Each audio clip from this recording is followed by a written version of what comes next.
Bienvenidos al primer episodio de La historia como nadie te la contó. Yo soy Kate Y yo soy Leo. y estamos muy emocionados de que nos acompañen en este nuevo proyecto. Para los que no saben, Leo es mi papá y juntos vamos a estar hablando sobre muchísimos temas de historia.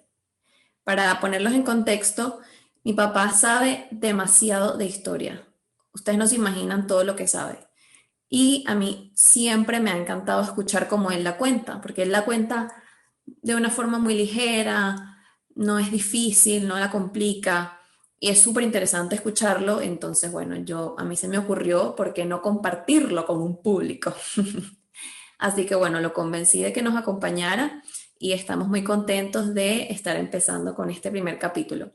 Así que bueno, bienvenido papá, bienvenidos y vamos a entrar en materia. Vamos a hablar de un tema que ha estado caliente en las noticias en los últimos meses y es el conflicto en el Medio Oriente entre Israel y Palestina. Entonces, papá, cuéntame, ¿cómo empieza este conflicto? Al fin me convenciste de hacer este podcast.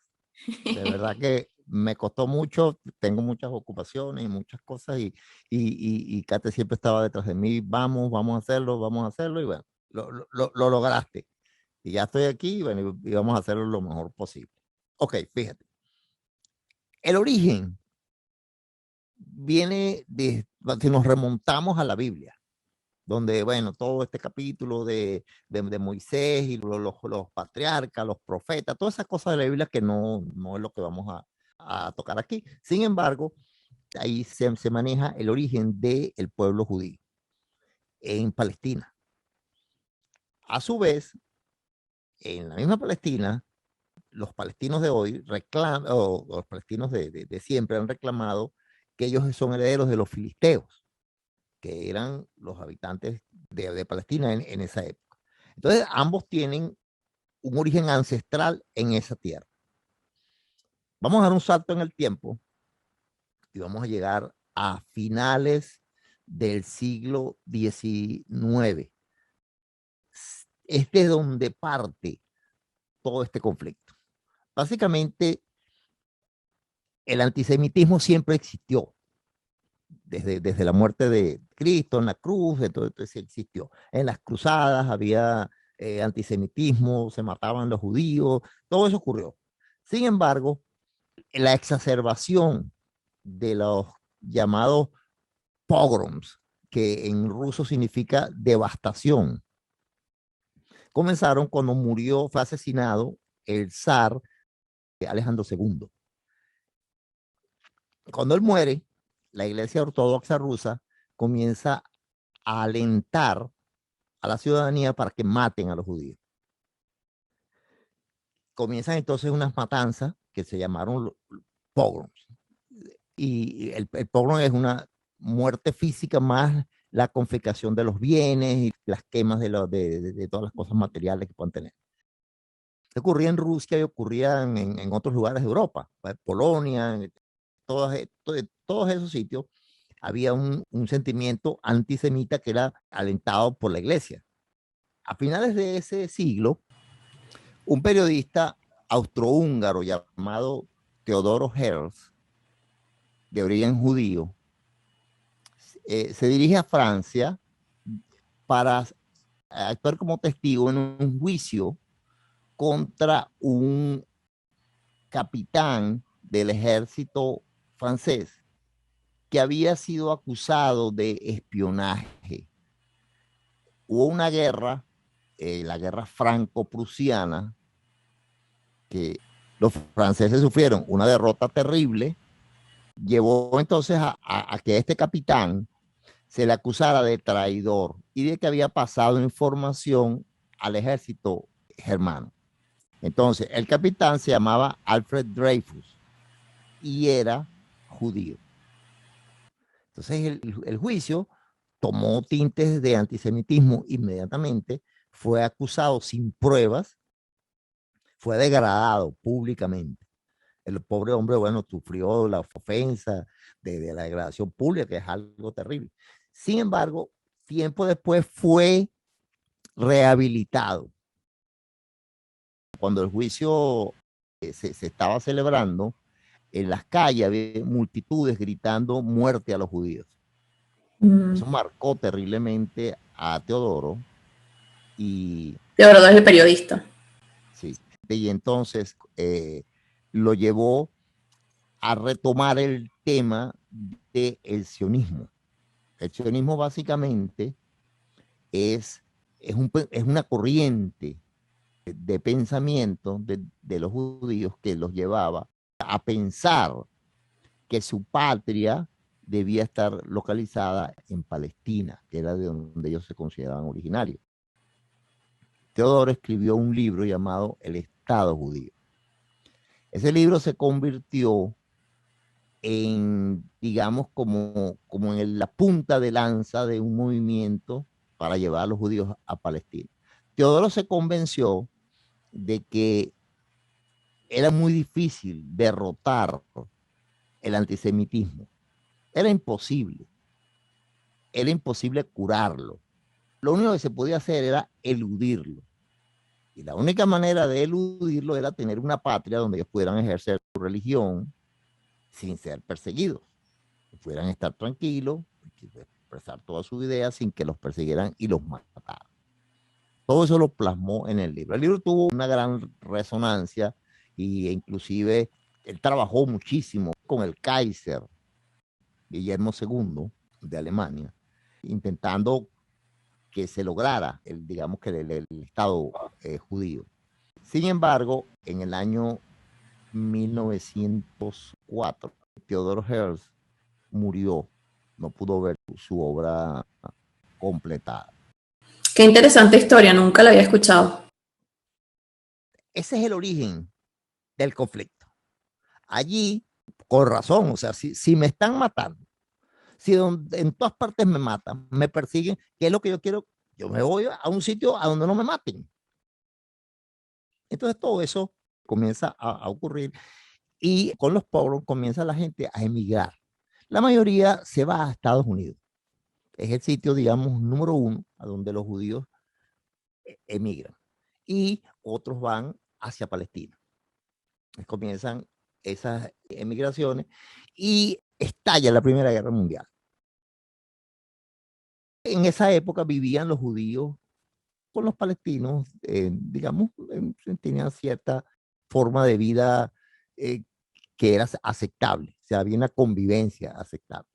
Durante la guerra, los ingleses, los franceses, les prometen a los habitantes de esas tribus del Medio Oriente que si los ayudaban combatiendo a los turcos, cuando terminara la guerra, ellos les iban a dar pues la libertad de formar sus países y dirigirlo ellos mismos.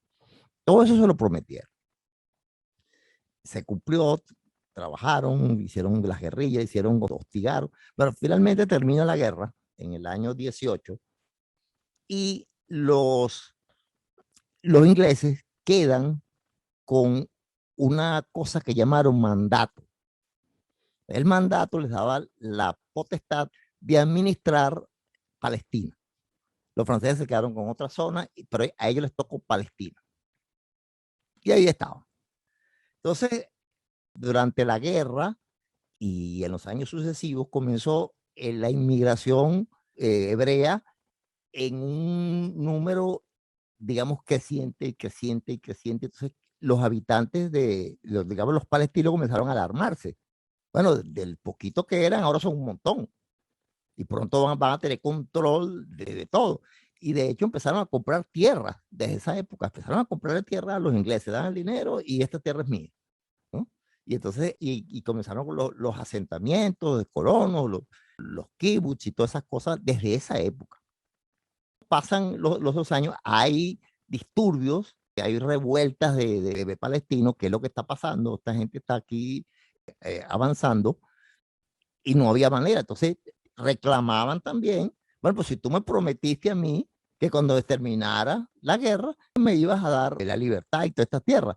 De bueno, tú sabes, el mandato, pero el mandato hay que hacerlo paulatino y los manejos políticos que al final no les dieron nada, ni a ellos ni lo que los franceses habían prometido tampoco. Entonces, hay revueltas y en esas revueltas se producen matanzas. Hay una matanza en Hebrón de judíos, ¿no? Y los ingleses dicen, bueno, hay que calmar a esta gente. Entonces, en el año 40 prohíben la inmigración. No pueden venir más judíos. En un momento donde más necesitaban los judíos Eso te salir. iba a decir. Estamos en el año 40, estamos en un momento donde acaba de empezar la Segunda Guerra Mundial. Sí, sí, sí. En el 40 fue la invasión a Francia y la invasión digamos, la toma de Europa. Fue Exacto. en el año 40 por los nazis. Entonces, imagínate, los pobres judíos quedaron prisioneros allí. Pues, no, y otra cosa, no los aceptaba ningún país. Salían y entonces tenían que regresar porque ningún país los quería. Ujú. O sea, eso es una vergüenza mundial. Sí. O sea, mucha gente se hubiera podido salvar si lo hubiesen aceptado, no los aceptaba, entonces tenían que regresar otra vez a ser presa de los nazis. Bueno, Ok, sí, entonces porque después de la Segunda Guerra Mundial, ¿qué pasa? ajá, termina la guerra, Europa queda devastada, los judíos van a vivir a campos de refugiados, muchos se van a Estados Unidos y una gran cantidad Bueno, tienen, y tenemos que tienen que mencionar ir, también que pasaron por el Holocausto, que porque bueno, casi que los eliminaron a todos. imagínate, o sea, en ese momento, cuando termina la guerra, ya la decisión del Estado judío, del Estado de Israel, ya estaba tomada. Entonces era, por las buenas o por las malas tenemos el Estado. Surge la figura de un tal David Ben Gurión, un hombre pequeño, pero con unos cojones gigantescos. El tipo tenía las tres C, cerebro, corazón y cojones. Las tres, ¿no? Y era un estadista que organizaba cómo el Estado debía funcionar. Por cierto que tuvo él manejaba un grupo, o sea, no digamos su partido, pero su organización se llamaba la Haganah. Había otra organización llamada el Irgun, que era manejada por Menachem Begin, que posteriormente fue primer ministro y fue el que estuvo en los acuerdos de Camp David. Ujú. Hubo una especie de guerra ahí, una especie de guerra civil, ¿no? Entre Ben Gurión, entre el grupo de Ben Gurión y el grupo de Menachem Begin. Correcto. Okay. Como todo político, dije, bueno, tengo que quitarme este tipo de encima para ser yo el líder único, Ujú. ¿no? Y entonces, o que se subordine a mí. Bueno, Ujú. hizo todo un manejo con los ingleses y al final terminó él siendo el líder único. Pero al mismo tiempo, bueno, era estadista, era pensador y al mismo tiempo era guerrero. Entonces, creo que el aeropuerto de Israel se llama Ben Gurion Airport. exactamente. Bueno, los ingleses están cansados ya de tantas guerras y de, bueno, ya queremos acabar con esto. Si no podían con un Lo, conflicto más. no querían ya, ¿no? Y el terrorismo hebreo estaba presente, le ponían bombas, ¿no? Ok. Una bomba que pusieron, mató como 90 personas en un hotel y morían soldados y yo, no, mira, ya estaban cansados, ya no quiero más guerra, no quiero más nada, así que nos vamos de aquí y dejémosle, mira, ahí les dejo ese pastel para que se lo coman. Porque a todas estas, se me ha olvidado decirte, cuando los palestinos reclamaban, bueno, pero si tú me dijiste a mí que me ibas a dar la libertad, si te ayudaba para sacar a los otomanos y a los turcos y todas estas cosas, y cómo hacían ellos para decirle, bueno, ahora yo te voy a dar eso, pero al mismo tiempo te voy a poner un estado hebreo aquí. ¿Cómo hacían allí? Mm. ¿Mm? Entonces, digamos, lo que se manejó era, bueno, vamos a hacer un estado palestino y un estado judío. Y los palestinos no aceptaron. No queremos nada de eso. Estaban, como dicen los españoles, estaban cabreados. Ujú. Y los No judíos se que, aceptaron. los judíos eran, claro, dame algo. Yo Ujú. necesito algo y si lo puedo tener, me lo da. Entonces, aceptaron ese pedacito de tierra que le dieron en ese momento. Ujú. Los otros no aceptaron nada. Los ingleses dicen, bueno, me voy, ahí le dejo el pastel. Y se van. El día que se van, al día siguiente creo que fue, en el año 48 se produjo la constitución del Estado de Israel. Okay. Inmediatamente que se produce eso, Egipto, Siria y Jordania estaban ahí como un caimán esperando en el río. Apenas se retiraron los ingleses, avanzaron. Habían jurado destruir a Israel y no iban a permitir que se instauraran como Estado. Bueno, para sorpresa de muchos, la resistencia de los hebreos, de los israelíes, fue feroz, feroz. No pudieron con él. Y eso que tenían armas rudimentarias, armas de la Primera Guerra Mundial. Y con esas armas se defendieron bajo la dirección de Ben-Gurión. Muchas torpezas de parte de los ejércitos egipcios, sirios y jordanos. Sin embargo, lograron tomar el control de Cisjordania y de Gaza. Entonces, terminada esa guerra, ellos dicen, bueno, no pudimos, pero la próxima vez sí vamos a poder. Y se comenzaron a prepararse para un segundo ataque. Un segundo ataque.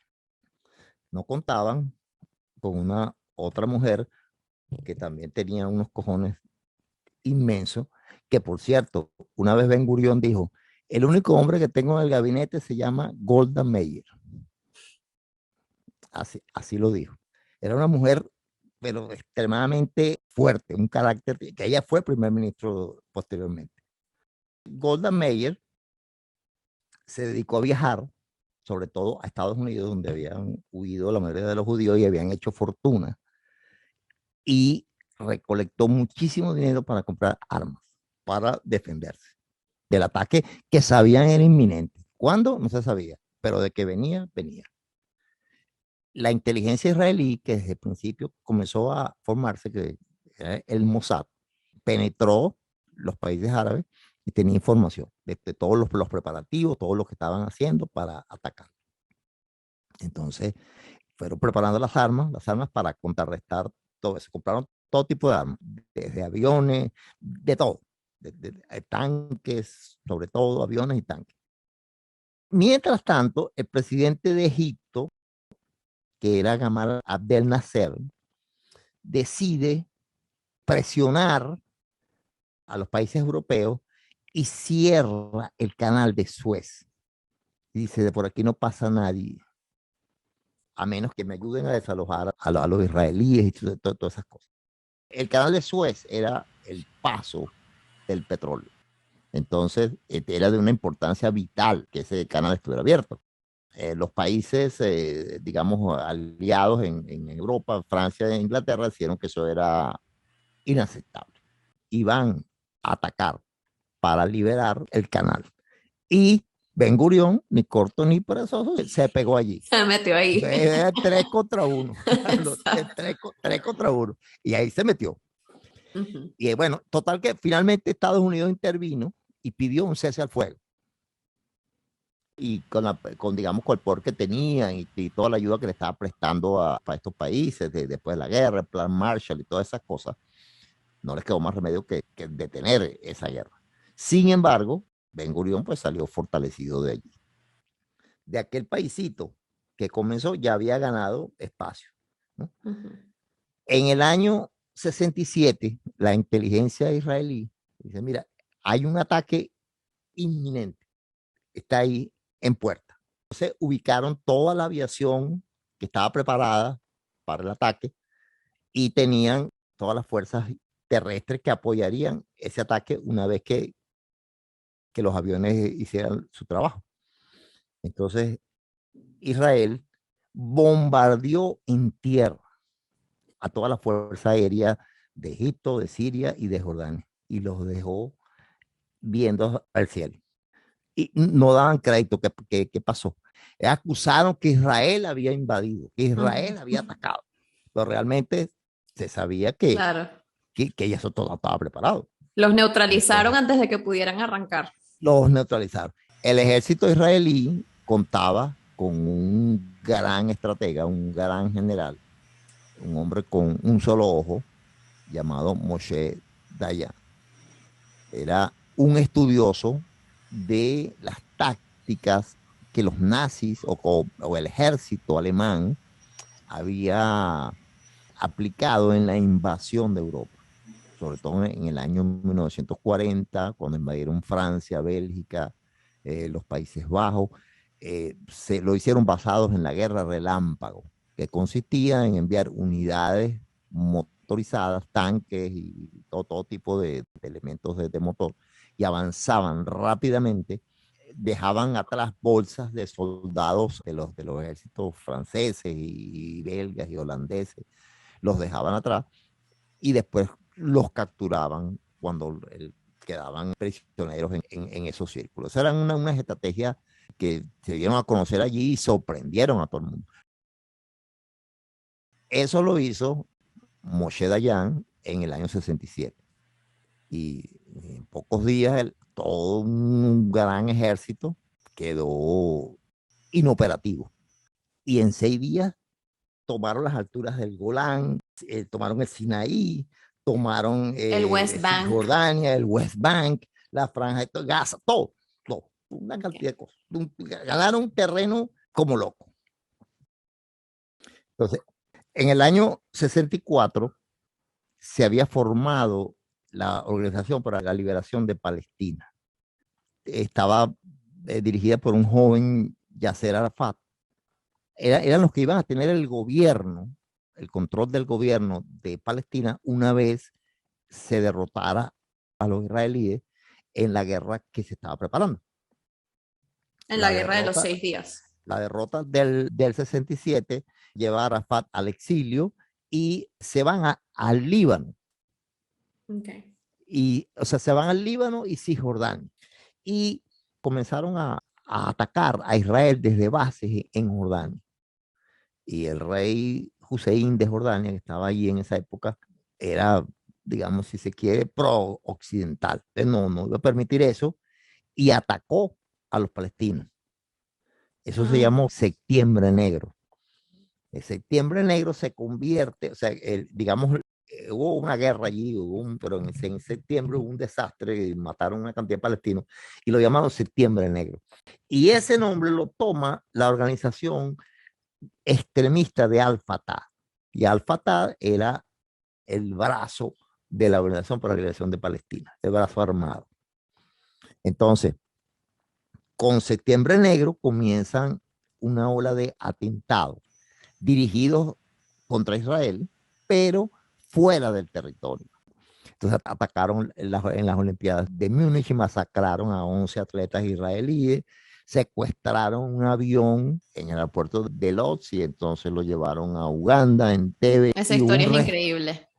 Hubo un rescate de película yo creo que el rescate fue mejor que la película. Fue mejor que la película. En 45 minutos rescataron a todos los rehenes. Murió en combate el hermano de Netanyahu. Murió en combate. Y una señora se había enfermado de los rehenes y la llevaron a un hospital. Cuando liberaron a todos los rehenes, ella quedó en el hospital. Y el presidente de Uganda en ese momento, un sátrapa llamado Idi Amin, ordenó que la matara. Pues estaba enfurecido porque había quedado en ridículo. La política de Israel era no negociación con los terroristas. No vamos a negociar. Entonces, bueno, cualquier persona que fuese capturada era abandonado a su suerte porque no negociaban la entrega de prisioneros terroristas a cambio de rehenes. No se dejaron presionar nunca. Y al final, pues las medidas de seguridad aumentaron y al final eso fue desapareciendo y ya esos actos no continuaron.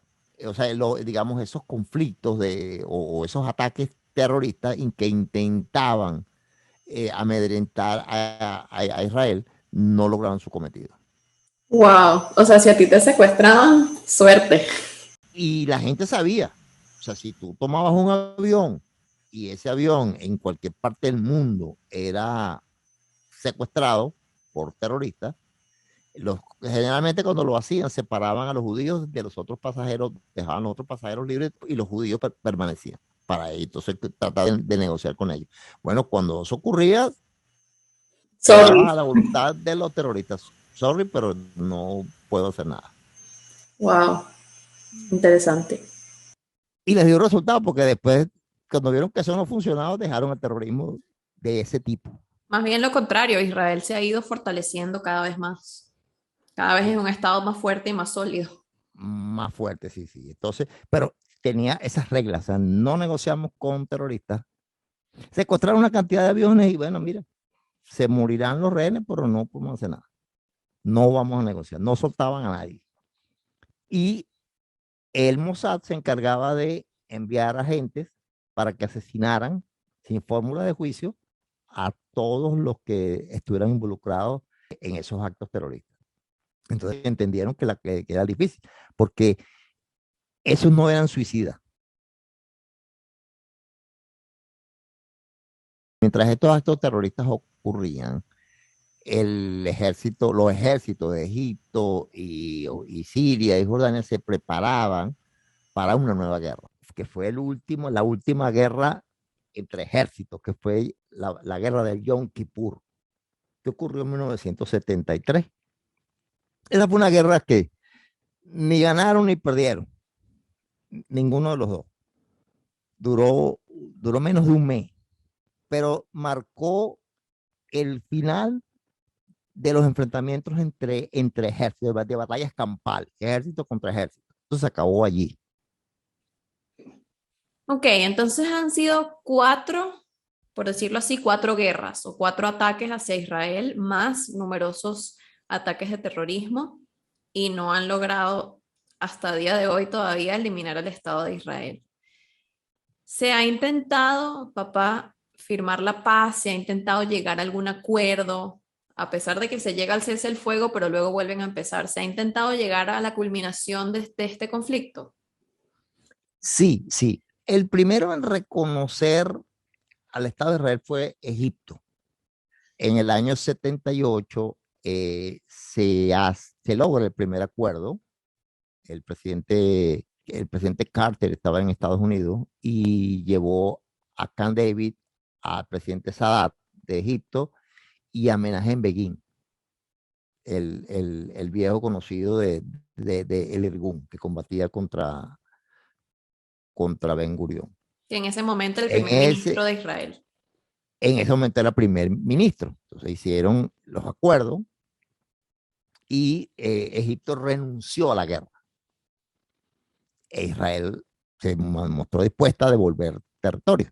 Paulatinamente irían devolviendo territorios y digamos esa era la idea. Sin embargo, pasa el tiempo y los palestinos continúan en sus luchas, ¿no? En sus luchas, pero entonces ahora comenzó una cosa que se llamó la intifada. La primera intifada duró 3 años. Esa intifada fue, digamos, bastante sangrienta para los palestinos. Murieron cerca de 900 y murieron cerca de 50 israelíes en 3 años de revuelta, porque básicamente una intifada es un levantamiento, es la palabra en árabe, la intifada. Esa primera intifada duró 3 años y después de eso, bueno, se lograron el presidente Sadat fue asesinado, el presidente Sadat, y entonces los fanáticos radicales que querían la guerra lo asesinaron. Mm. Entonces vinieron los acuerdos de Oslo, donde también se acordó la restitución de los territorios ocupados en la guerra del 67 y la devolución, digamos, de esos territorios, pero el reconocimiento de Israel como Estado por parte de Palestina. Entonces, y se nombró una autoridad. Esa autoridad iba a estar a cargo de Cisjordania y de la Franja de Gaza. Esos acuerdos nunca se cumplieron. ¿Verdad? Que se firmaban, pero nunca se cumplió. De hecho, el primer ministro de Israel, Isaac Rabin, fue asesinado por un fanático hebreo israelí que quería, pues, o sea, no estaba de acuerdo con que Israel reconociera a palestinos ni nada de eso. Hay fanáticos en todos lados. Ujú, ¿No? Entonces, después de eso vino la creación de el Hamas.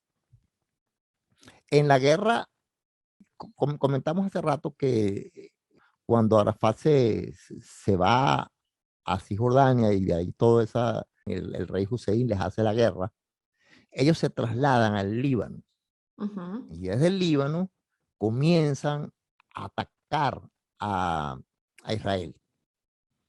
En el Líbano se origina el Hezbollah, que es otro grupo terrorista también violento como el Hamas, pero está en el Líbano. Y los cristianos que había en el Líbano declaran la guerra a los musulmanes, que a la vez estos estaban apoyando a los palestinos. Entonces es una guerra civil que acabó con el Líbano. Y Arafat estaba allí. Y se originaban ataques contra Israel y Israel respondía. Entonces en eso han estado tuvieron muchísimo tiempo hasta que jamás logró el control de la franja de Gaza. Y después de la muerte de Arafat, hubo una guerra entre esa gente y entonces al final terminaron.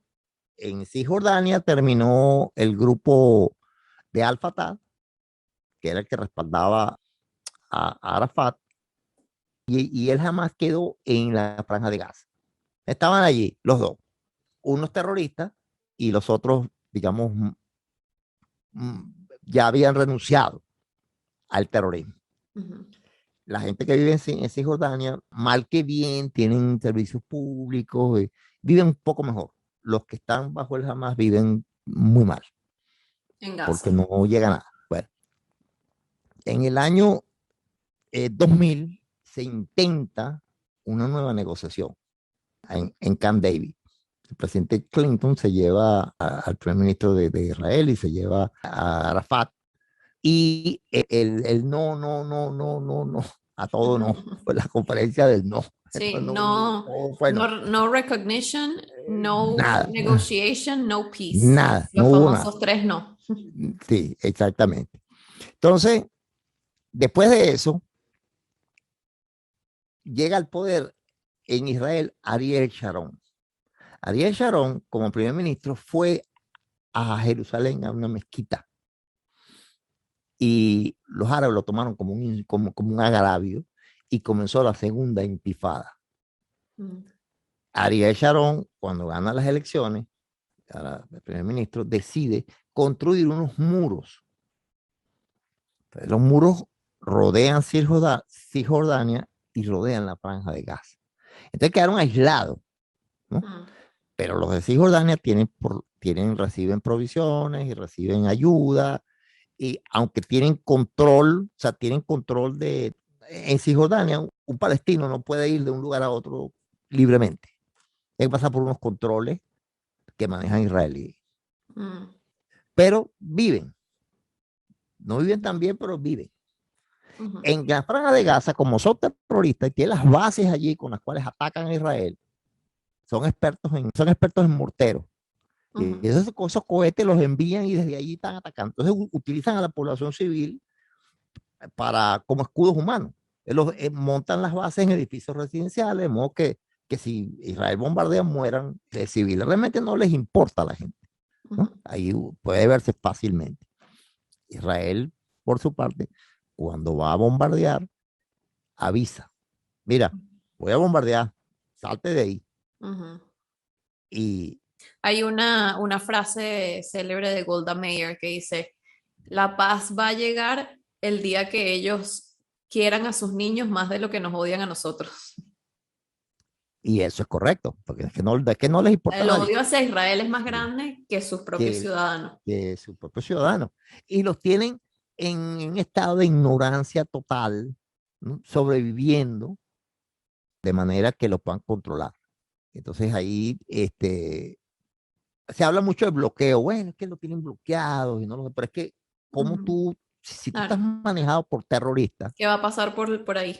claro, O sea, ¿cómo va yo que tú me pases cosas? Y además de eso, también tengo que no dejarte pasar cosas porque hasta que tú te hagas una revuelta y saques esos terroristas de allí, ¿entiendes? Que son los Entonces, que controlan, ajá. em, vamos a hablar un poquito de qué ha sido, porque bueno, hablamos en general de la guerra de los árabes contra Israel. Entre todo esto que estaba pasando, entre las cuatro guerras, los ataques terroristas, todo eso, qué iba pasando con el pueblo palestino?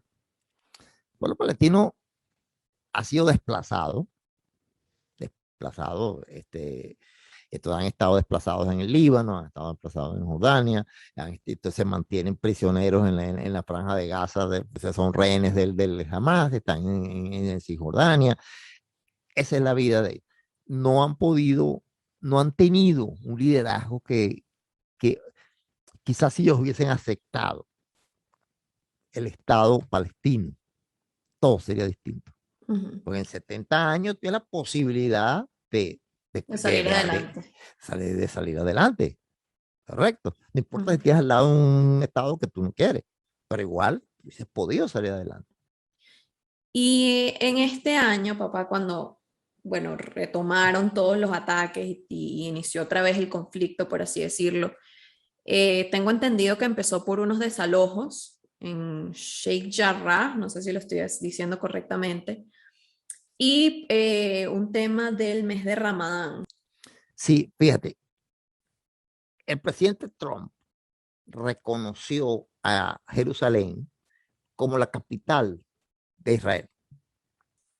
Jerusalén es una ciudad que es sagrada para los cristianos porque ahí está el sepulcro, es sagrada para los judíos porque está el muro de los lamentos, y es sagrada para los musulmanes porque allí Mahoma ascendió al cielo. Subió a la montaña y ascendió al cielo. Entonces que dice, bueno, que si Mahoma no viene a la montaña viene de Mahoma. Subió a esa montaña y de ahí se fue al cielo. Okay. Entonces, esas son las tres, O sea, todas digamos, las religiones tienen cierto derecho sobre esa tierra, coinciden digamos. en esa ciudad. Digamos, entonces comienza la fiesta del Ramadán, una fiesta sagrada de los musulmanes. En cierta forma, los israelíes la irrespetan. Hay ciertas burlas y ciertas... Entonces, eso genera choques. Por otro lado, desde el comienzo de siglo, cuando se comenzó con la teoría del Estado de Israel, los judíos comenzaron a comprar tierras. Compraron tierras y son dueños de muchas tierras. Y las cedían a palestinos porque vivieran allí. Y bueno, tenía que pagar y producir y pagar para poder vivir allí. Como una especie de renta. Como una especie de renta. O sea, como tú tengas una casa y se la rentes a alguien. Ujú, Si no te paga, tú lo desalojas. ujú, Bueno, eso fue lo que ocurrió. Unos desalojos, por supuesto, la prensa lo puso como pobre gente, porque si no produces nada y eso es mío, me tienes que dar, ¿no? ujú, Pues yo pagué por eso. ujú. Entonces, bueno, total que todo eso llevó a los ataques de Hamas a Israel y empezaron a lanzar morteros como locos, ¿no? Y no causaron más víctimas porque el sistema de defensa israelí es inexpugnable. O sea, Ujú. es un sistema excelente. Sin embargo, murieron algunos, entre ellos un niño, ¿no? Pero los ataques de los israelíes a, A la Franja de Gaza sí a son. la franja de Gaza sí causó muertos porque no tienen sistema de defensa. Ujú. Y porque Entonces, usan a los civiles como escudos humanos. claro, tú no tienes derecho de atacarme a mí porque yo soy fuerte y me sé defender. Ujú, ¿Entiendes? Entonces, no, bueno, es que pobrecito, no, pobrecito, pero tú estás atacando. O sea, el otro tiene que darte una respuesta y no mata gente, no matas más gente porque los sistemas funcionan, los sistemas defensivos. Si no, eso sería terrible. sí, la intención de La matar está ahí. intención, correcto, la intención es la que tiene intención de matar, pero no puede porque el otro se defiende. Entonces, eso fue lo que generó eso. Cuando el presidente Biden interviene y propone un alto al fuego, Israel ya sabían los jamás que venía un ataque tremendo. Pero bueno, mira, mejor vamos a aceptar el alto al fuego y Y entonces todo se tranquilizó. Hace poco lanzaron unos cohetes, recibieron respuesta contundente. Sin embargo, leí en la prensa que el presidente de la autoridad palestina se reunió con el ministro de la Defensa de Israel. Y el ministro de Defensa de Israel les prometió de parte del gobierno de Israel que iban a mejorar las condiciones de vida en Cisjordania y tratarían de hacerlo también en la Franja de Gaza, siempre y cuando pudieran contener al Hamas. Es una buena noticia porque hay un deseo de colaboración de Israel para evitar que continúen los ataques, pues, y entienden que hay que ayudar a que esa gente mejore su calidad de vida, porque de verdad que con esas condiciones, pues siempre están dadas las posibilidades de otras intifadas. Bueno, yo creo que es un paso hacia la resolución. Yo creo que, bueno, por un lado tienen que reconocer el derecho a existir de Israel y bueno, Israel por el otro lado también respetar el territorio palestino, no seguir colonizando y yo sí creo que en algún momento ojalá puedan llegar a una resolución del conflicto. ¿Qué crees tú? Eso esperamos que ese conflicto ya tiene mucho tiempo, ha causado muchos muertos y que se pueda solucionar, ¿no? Bueno, papá, muchísimas gracias por contarnos esta historia. Definitivamente la cuentas de forma muy interesante. Y gracias a ustedes por estar con nosotros. Nos vemos en el próximo capítulo. Chao.